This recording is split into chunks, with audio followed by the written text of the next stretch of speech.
मौला हाफिज साद हुसैन नसरी हफिज़हुल्लाह।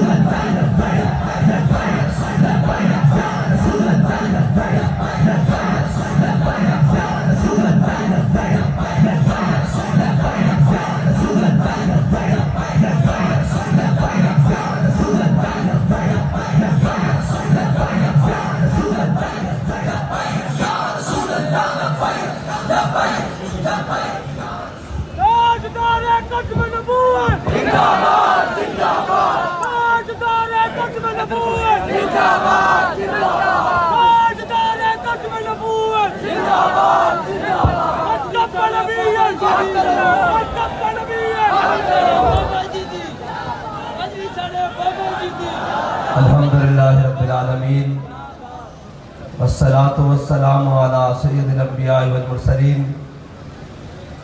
अम्मा बाद अऊज़ु बिल्लाहि मिनश शैतानिर रजीम बिस्मिल्लाहिर रहमानिर रहीम वला तहिनु वला तहज़नु व अंतुमुल आलौन इन कुंतुम मुमिनीन सल्लल्लाहु अलैहि व सल्लम रसूलुहुन नबियुल करीमुल अमीन। मौजूद सामीन मोहतरम, पाकिस्तान बचाओ मार्च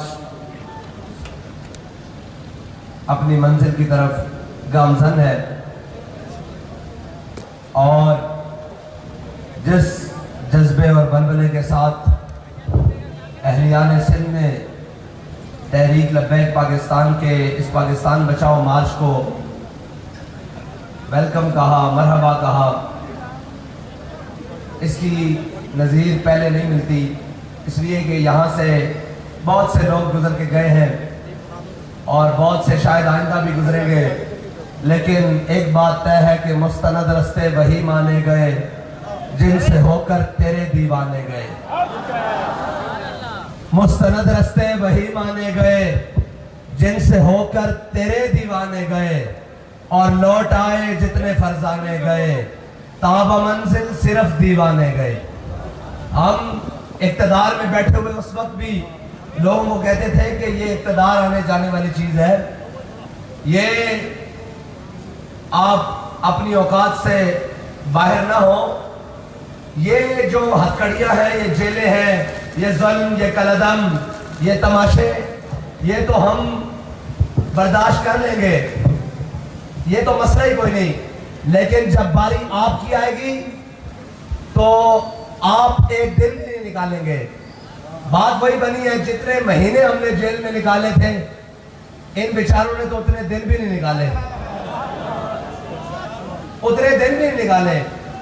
और ये जो पाकिस्तान के साथ 76 साला खिलवाड़ है, इसके अंदर सारे शामिल हैं, माशाल्लाह भी शामिल हैं, अपने और बेगाने भी शामिल हैं। आज भी वो साजिशों के अंदर मसरूफ हैं, लेकिन काम की बात यह है कि अल्लाह की शान देखें। हमें कहते थे कि जी इन्होंने आसिया मलूना की बारी में पूरे मुल्क में एहतजाज हुए, इन्होंने जजों के फैसले नहीं माने, इन्होंने जजेस के फैसले नहीं माने। आज पूरी पीडीएम खड़ी होकर पार्लियामेंट के अंदर खड़ी होकर सुप्रीम कोर्ट के फैसलों को नहीं मानती। जो इल्जाम हम पर थे आज वही काम खुद कर रहे हैं। फिर देखे नामूस रिसालत का बिल पेश हुआ असेंबली के अंदर, जब बिल पेश हुआ तो सारी जमातों ने बाइकआउट किया, जिसके अंदर पीपल्स पार्टी सरे फहरिस्त है। और हमारे बुजुर्ग नाराज तो नहीं होंगे भाई, पिछले 50 साल में इन्होंने आप पर हुकूमत की है। नहीं, हम तो खोल के बोलते हैं यार, लटके हुए दाल में बोलेंगे, हमारी बात ना करो। हमसे ज्यादा खोल के कौन बोलेगा? ये जो घंटे घंटे में बयान आ रहे हैं ना, इसके लिए उन्होंने हफ्तों लगाए थे कि आप सिर्फ एक वीडियो बयान में। मैंने कहा हमने कसम खाई है मर जाएंगे जालिम की हिमायत।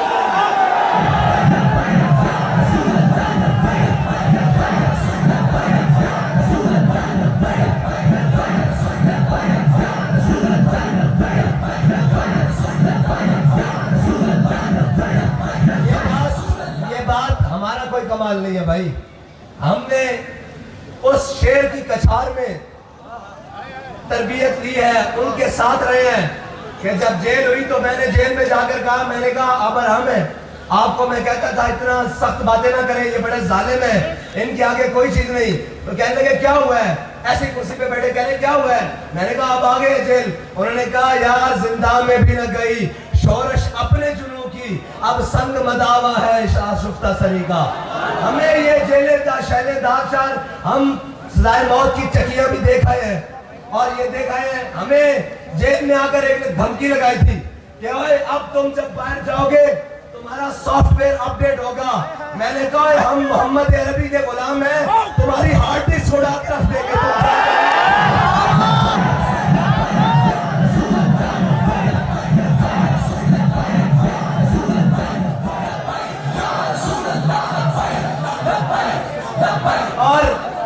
और कहते थे हमने तहरीक लब्बैक को कलदम कर दिया। अब हम ज्यादा कुछ नहीं कहते, हम खुश इसलिए भी नहीं है कि यार ये जो गंदे गंदे बटेरे थे सारे ये जा रहे हैं पीटीआई से, इनके होते हुए तो पीटीआई को दुश्मन की जरूरत ही नहीं थी, ये क्यों जा रहे हैं? इनको तो इमरान खान के साथ कुर्सी देनी चाहिए। फवाद इनके होते हुए पीटीआई को कौन से दुश्मन की जरूरत है? ठीक है, इनके होते हुए हम नहीं समझते, इनके जाने से हम खुश नहीं हैं, इनको उसके साथ रहना चाहिए। और लेकिन कैसे रहेंगे? हम पहले भी कहते थे कि जिन्होंने बालकोनी और टेरेस से सर्दी और गर्मी को एंजॉय किया हो ना बेटा, वो जेल में नहीं रह सकते था 4 दिन। हाँ, ये हमारे पुलिस वाले भाई भी खड़े हैं, इनसे पूछो हवालात काटनी और जेलें काटनी किसी के बात नहीं। हमने कहा था नच्चे रानी ने पुत्र आजादी दी फैमिली ने,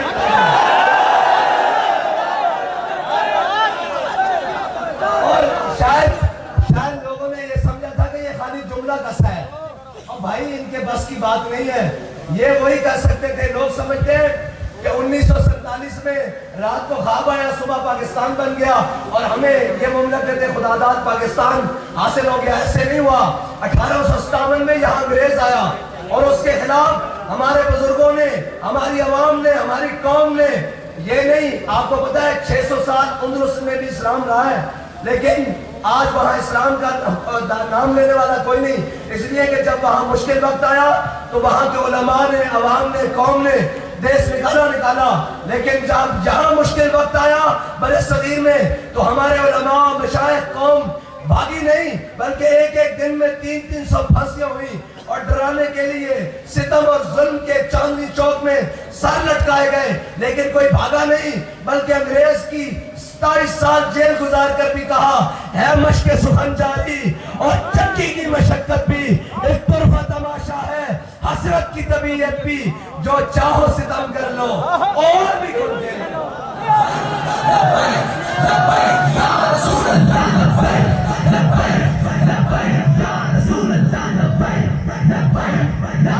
हम ये कहते हैं किसी का कोई शौक बाकी रहता हो तो फिर भी हम हाजिर हैं। हमारा तो ये ऐलान है कि सितम कर, इधर आ, हुनर आजमाए, तू तीर आजमा, हम जिगर आजमाए।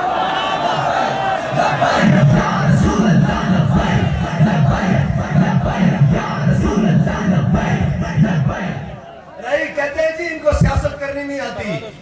मैंने कहा भाई शाह साहब वाली बात है, हम चोरी नहीं करते, सियासत करनी हमें आती है। कहते थे जी पेट्रोल सस्ता कैसे करें, हालात ऐसे नहीं है। मैंने कहा हम आपको बताते हैं कैसे सस्ता करें। अब तब से इनको नींदें नहीं आ रही, परेशान है कि करें क्या। ये भी सर पर आ चुके हैं, अभी मीरपुर खास पहुंचे हैं और अभी मीरपुर खास से इस्लामाबाद तक रास्ता बाकी है। अभी तो कहते हैं पार्टी शुरू हुई है। हाँ, अभी तो पार्टी शुरू हुई है, अभी तो हम इनको बताएंगे। और बहुत अच्छी बात है, आपने कहा बंदा 700 है, बहुत अच्छी रिपोर्टिंग की है। ये एहसन इकबाल कहता था बंदा 150 है, फैजाबाद खाली नहीं हुआ था, याद है? एहसन इकबाल वजीर दाखिला था और कहता था 150 बंदा है, हम ऐसे फैजाबाद खाली करा लेंगे। तो 150 बंदे ने फैजाबाद खाली नहीं किया, अभी तो मीरपुर खास तक 700 हो गया है।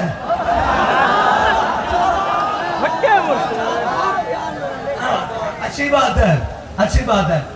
और हम चाहते हैं तुम हमें और अंडर एस्टिमेट करो और करो, लेकिन एक दिन तुम्हारे दरवाजे पर तहरीक लब्बैक दस्तक दे रही होगी।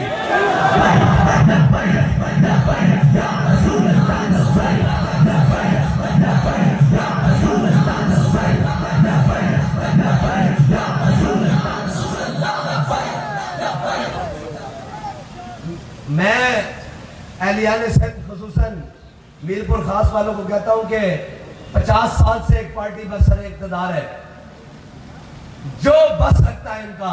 इन्होंने पहले शोर मचाया, हाँ नामूस रिसालत की करारदाद की बात कर लूं, अल्लाह ताला की शान देखिए, ये वो शख्स है इमरान खान जिसने नामूस रिसालत पर लब्बैक कहने वाले अपने कौम और हमने वतन के बेटों बच्चों पर, जवानों पर गोलियां चलाई और उनका खून बाजार में ऐसे बहा। लेकिन अल्लाह की शान देखिए, 13 खामोश शैतान बन के बैठे हुए थे जिसमें ये सारी पार्टियां मौजूद हैं। इन्होंने नामूस रिसालत का बाइकाट किया। अल्लाह ने 13 को इक़्तिदार दे के जलील कर दिया, एक को इक़्तिदार से उतार कर जलील कर दिया।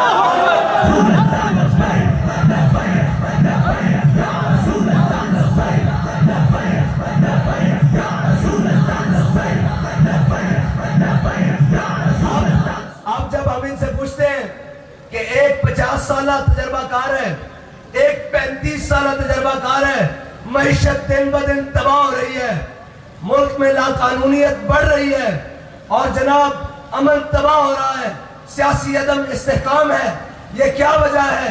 जो कहते थे जनाब हम अगर यूं कर देंगे, हमारा एक वजीर खजाना बाहर से इसहाक डार आ रहा है।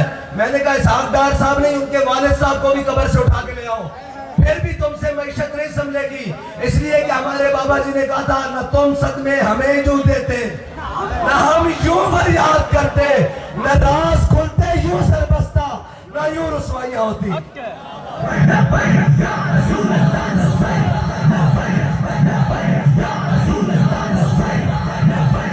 और कहते थे, मजाक बनाते थे, कहते थे कि सूद खत्म नहीं करे गौरी आया।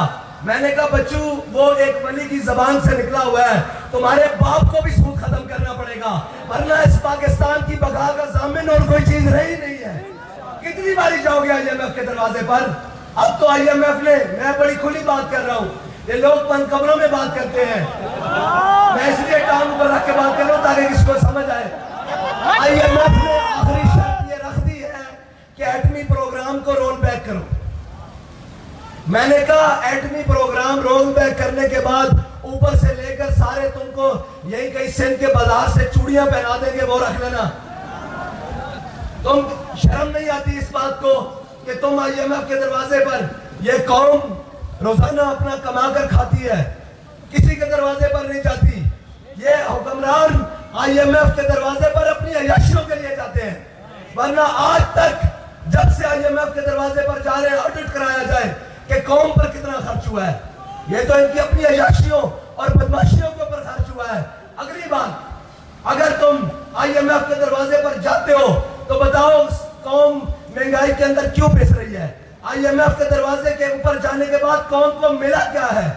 एक 35 साल से, एक 50 साल से, चलो छोड़ो, सूबे के अंदर जो कुछ इस मुल्क में आजकल इंपोर्ट करवाया जा रहा है, पिछले 50 साल लिस्ट में कोई एक ऐसी चीज बताए जिसकी इंडस्ट्री पाकिस्तान में लगाई गई हो।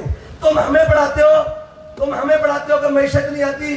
बेटा तुम हमारे सामने बैठकर 5 मिनट मैशत पर बात करो, तुम्हारे नाक को ये हड्डी भी अंदर ना घुसेड़ दी तो हमें बात बताना।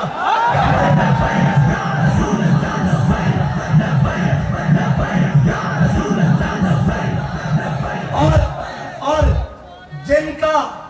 जिनके स्टेट बैंक का गवर्नर IMF आके लगाएगा, वो हमसे पूछते हैं कि मुआशी प्लान क्या है। आओ तो सही मैदान में, तुम्हें मुआशी प्लान भी देंगे, तुम्हें थोड़ी सी गैरत की फकी भी देंगे, गैरत की, ताकि तुम्हारे अंदर कौमी अहमियत और गैरत भी पैदा हो कि तुम्हारा खाना इधर है, तुम्हारा पीना इधर है। वो एक बेशरम जिसको पाकिस्तानियों ने 3 मरतबा वजीर आजम बनाया, एक 50 रुपए के स्टेट, मैं जेल कोट लखपत ही रहा हूं, और वो जो जेल के जनाब सुप्रिंटेंडेंट थे और वो लोग जो वार्डन थे, वो ही लोग नवाज शरीफ के ऊपर भी रहे हैं। मुझे कहते हैं हज़रत साहब आपको परेशानी नहीं होती, आप जेल में है, गर्मी भी है, हवस भी है और रात को लाइट भी चली जाती है, आप परेशान नहीं होते? मैंने कहा क्यों, क्या हुआ? कह रहे जनाब लाइट एक दिन बंद हुई थी, नवाज शरीफ सारी रात बैठ के रोता रहा था। और जो 50 रुपए के जनाब इसके ऊपर एफिडेविट के ऊपर स्टाम्प पेपर के ऊपर मुल्क से भाग कर गए हो, वो मुल्क चला सकते हैं? मुल्क जो पाकिस्तान के अंदर रहे हैं, जिनको कौम का दर्द पता है, जिनको आज भी पता है कि कौम के साथ कैसे रहना है, वो मुल्क के साथ चला सकते हैं। लेकिन ये अशिया, ये बदमाशियां बंद करो। तुम्हारा पाला पहले पड़ा है जनाब 2 नंबर लोगों से, तुम्हारा पाला मोहम्मद अरबी के गुलामों से नहीं पड़ा कभी।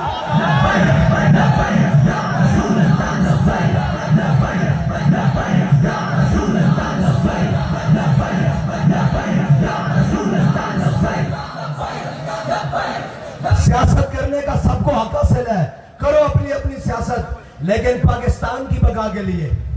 और जनाब पाकिस्तान के एटमी प्रोग्राम की तरफ कोई मैली आंख देखे, वो मजहबी लिबादे में हो, वो अस्करी लिबादे में हो, वो सियासी लिबादे में हो, वो बैरूनी लिबादे में हो, इंशाल्लाह वो आंख भी निकाल लेंगे, वो हाथ भी तोड़ देंगे। ये बात पाकिस्तान की सालमियत पर कोई सौदा नहीं हो सकता। हाँ बिल्कुल नहीं हो सकता, क्योंकि हमारे बड़ों ने, इनके बड़ों ने नहीं बनाया, जिनके इलाज भी बाहर है, जो रिटायरमेंट लेने के बाद बाहर जाकर जनाब बंगले और जनाब बड़े बड़े यार्ड खरीदते हैं, उनके लिए नहीं, जिनकी सिर्फ ताबूत बंद, ये मुशर्रफ जिसके ताबूत बंद पाकिस्तान में वापस आए, पाकिस्तान से सीट से उतरा और जाके सारी जिंदगी दुबई गुजरी। हम लोग हैं, हमारे बड़ों के कब्रिस्तान भी यहाँ है, हमारा जीना मरना भी इस वतन के साथ है। हाँ, हमें वो लोग ना बात बताएं कि जिनके बच्चों के इलाज, जिनकी तालीम, जिनकी अयाशियां दुबई और जनाब बाहर के मुल्कों में होंगे, हमें वो लोग आगे बात करें जिनका जीना और मरना इस पाकिस्तान के साथ है। एक मिनट जी, और दूसरी बात, हम वो भी नहीं है जो मुश्किल वक्त देखकर पाकिस्तान से भाग जाए। और झलेओ पंजाबी में बस समझा दूं बात, और दीवानों ये भी बात जरा गौर से सुनो, जब से मुश्किल वक्त आया है ना, हमने उम्रे पे जाना भी छोड़ दिया है। कोई ये ना समझे कि मोहम्मद अरबी के गुलाम मैदान से डर के भाग रहे हैं। हम उम्रे पे भी नहीं जाते, इसलिए जाना हमारा फर्ज है, उम्रे हज पर भी नहीं जाते। लेकिन हम कहते हैं कोई ये ना कहे कि ये मुल्क से भाग गया है। हमने तो कहा हुआ है, लबे बाम भी पुकारा, सरेदार भी सदा दी, लबे बाम भी पुकारा, सरेदार भी सदा दी, मैं कहां कहां पहुंचा तेरी दीद की लगन में। और आखिरी वो मौलाना हसरत मोहानी का जेल के शेर मुकम्मल कर दूं, जो चाहो सितम कर लो और भी खुल के लो, पर हमसे कसम ले लो की हो जो शिकायत भी, और शाहों के तकब्बुर से भी दब कर न रहा मैं। आखिर किस बार गाए खास का गदा हूं मैं। मीरपुर खास वालों जरा हाथ उठाकर बताओ किसके साथ खड़े हो।